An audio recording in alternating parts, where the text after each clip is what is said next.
Marcos capítulo 5, lá no versículo 21, fala assim: e passando Jesus outra vez num barco para o outro lado, ajuntou-se a ele uma grande multidão, e ele estava junto do mar. E eis que chegou um dos principais da sinagoga, por nome Jairo, e vendo-o, prostrou-se aos seus pés. Ele se prostrou diante de Jesus, mesmo sendo um homem importante, né? Sendo uma pessoa de destaque na sociedade, mas ele se humilhou. E nós temos que entender o seguinte: não importa quem você é lá fora, se lá fora você não é nada, ou se lá fora você é considerado um todo-poderoso, diante de Deus nós temos que nos humilhar. Como assim nos humilhar? Reconhecer que Ele está acima de nós. Diga glória a Deus. E quando ele se prostrou ali diante de Jesus, aquilo foi uma atitude de humilhação. Ele reconheceu Jesus sendo superior a ele, né? E olha que ele era um dos principais da sinagoga. Jesus não era nada da sinagoga, sabe? Jesus ia falar nas muitas sinagogas, mas ele não era nada. Mas ele, sendo principal, reconheceu Jesus como alguém superior. E olha o que ele pediu para Jesus: e rogava-lhe muito, dizendo: minha filha está o quê? Moribunda. Rogo-te que venhas e lhe imponhas o quê? As mãos, para que sare e viva. Quer dizer, então ela não estava vivendo, ela estava tão mal, tão doente, que aquilo não era vida. Nós temos que entender que existe vida, mas existe sofrimento. Se a pessoa está sofrendo, ela não está vivendo, ela está sofrendo. Então a filha dele estava sofrendo por conta daquela doença, ele também estava sofrendo.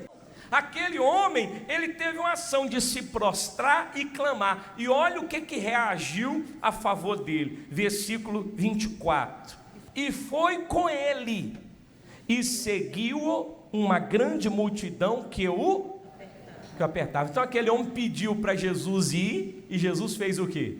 Bora lá. Jesus estava indo lá na casa daquele homem para levar a vitória para a filha dele. E Jesus tem vitória para você aqui hoje. Você veio buscar vitória, buscar o milagre, foi ou não foi? Quem veio buscar aí? Então você vai ter que levar. Acredite. Só que aí nessa caminhada de Jesus até a casa desse homem, tinha uma multidão cercando ele, né? Aí no caminho, rapaz, teve uma pessoa que foi curada no caminho. Olha aqui, ó, versículo 25. E certa mulher que havia 12 anos tinha um fluxo de quê? Que havia padecido muito, com muitos o quê? Com muitos médicos. Quem já teve que andar atrás de um tratamento, né, de fazer algum procedimento, ou às vezes um simples check-up. Rapaz, é uma luta. É ou não é? Naquela época, o negócio era pior ainda. Aquela mulher, ela havia padecido muito, nas mãos de muitos médicos, como está escrito aí, ó. E tem muita gente que está assim, tem usado a força da medicina, mas não está sendo suficiente, usado a força do dinheiro e não está resolvendo, sabe? Então aquela mulher, né, sofrendo bastante. Aí diz no versículo 26 ainda, né? E havia padecido muito com muitos médicos, desperdiçando tudo quanto tinha, nada lhe aproveitando isso, antes indo a pior. Então o caso dela foi só piorando. Ela desperdiçou tudo que ela tinha.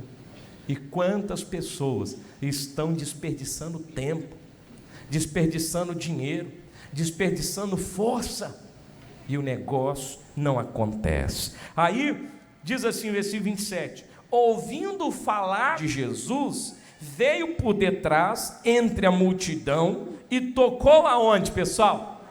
Ela tocou no manto de Jesus, nas vestes de Jesus, porque dizia: se tão somente tocar nas suas vestes, sararei. Olha a fé dela. Ela ouviu falar de Jesus e ela começou a acreditar: se eu tão somente tocar nas vestes de Jesus, eu vou ficar curada. E ela fez isso e resolveu. Tomou remédio um tantão, não resolveu. Fez tratamento, não funcionou. Tocou na roupa de Jesus, funcionou. E aí? Vocês estão entendendo? Quem está entendendo aí? Irmão, abre o seu olho. Tem coisa que fisicamente, do jeito humano, não vai resolver. Tem que ser do jeito de Deus, espiritual. Isso aqui foi coisa espiritual. Ela tocou na roupa de Jesus e ela ficou curada daquela hemorragia. Versículo 29. E logo se lhe secou a fonte do seu sangue e sentiu no seu corpo estar já curada daquele. Imediatamente ela ficou curada. Imagina, 12 anos pelejando, não resolvia nada. Bastou tocar em Jesus, acreditando, resolveu tudo. Versículo 30. E logo Jesus, conhecendo que a virtude de si mesmo saíra, voltou-se para a multidão e disse: quem tocou nas minhas vestes? E disseram os seus discípulos: vês que a multidão te aperta e dizes: quem me tocou? E ele olhava em redor para ver o que isso fizera. Então, a mulher que sabia o que lhe tinha acontecido, temendo e tremendo, aproximou-se e prostrou-se diante dele e disse-lhe toda o quê? Toda a verdade. Por que ela ficou com medo? Por que ela tremeu? Nós temos que analisar como funcionava a lei daquela época. A mulher, no período da mulher, aquele período que toda mulher tem, né? Ou se estivesse sofrendo de hemorragia, a mulher era considerada imunda. E tudo que ela tocasse também seria imundo. E ela, para entrar no meio da multidão, ela encostou num monte de gente. Foi ou não foi? E ela, quando ia falar para Jesus que era ela que tinha tocado, ela viu que não dava para esconder a verdade. Ela ia ter que contar toda a verdade. Qual era realmente a situação dela? Que ela estava sofrendo de hemorragia e entrou no meio daquela multidão e tal. E o povo ia ouvir ela contando, que ela não ia cochichar no ouvido de Jesus. Então ela com muito medo, ela falou a verdade. Ministro, mas por que ela não escondeu? Como é que você vai esconder de Jesus?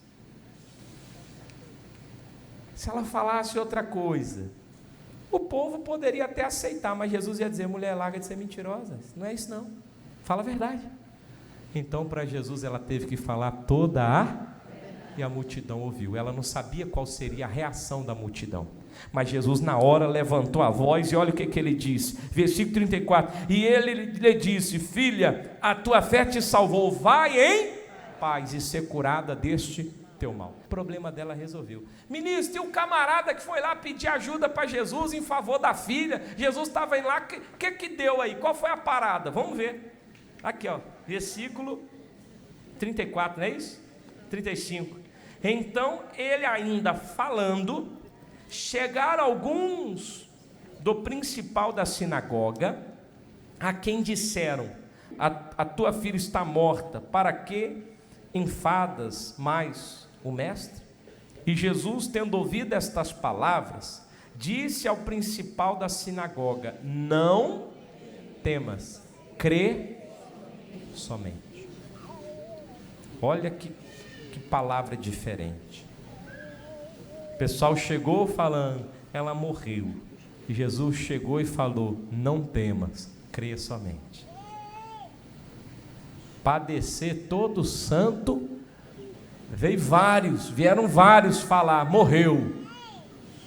Mas para animar o cara, só Jesus falou: não temas, crê somente. E aquele homem se apegou à palavra de Jesus, e não daqueles homens. Qual é a palavra que você tem se apegado? O que o povo fala aí de tranqueira? Conversa fiada? Tem se apegado à palavra negativa ou à palavra da vitória, do milagre, a palavra positiva que é pregada aqui? Você precisa se apegar a essa palavra de fé que é transmitida aqui no santuário da graça. Então aquele homem se apegou. Aí Jesus foi lá na casa do homem, ressuscitou a menina, entregou a menina viva e deu tudo certo. Diga glória a Deus. No empreitada só, 2 grandes milagres. Meu irmão, e numa oração só, Ele vai fazer muitos milagres aqui no meio de nós. Diga obrigado, Jesus. Pode aplaudir a Ele bem forte, igreja. Meu Brasil.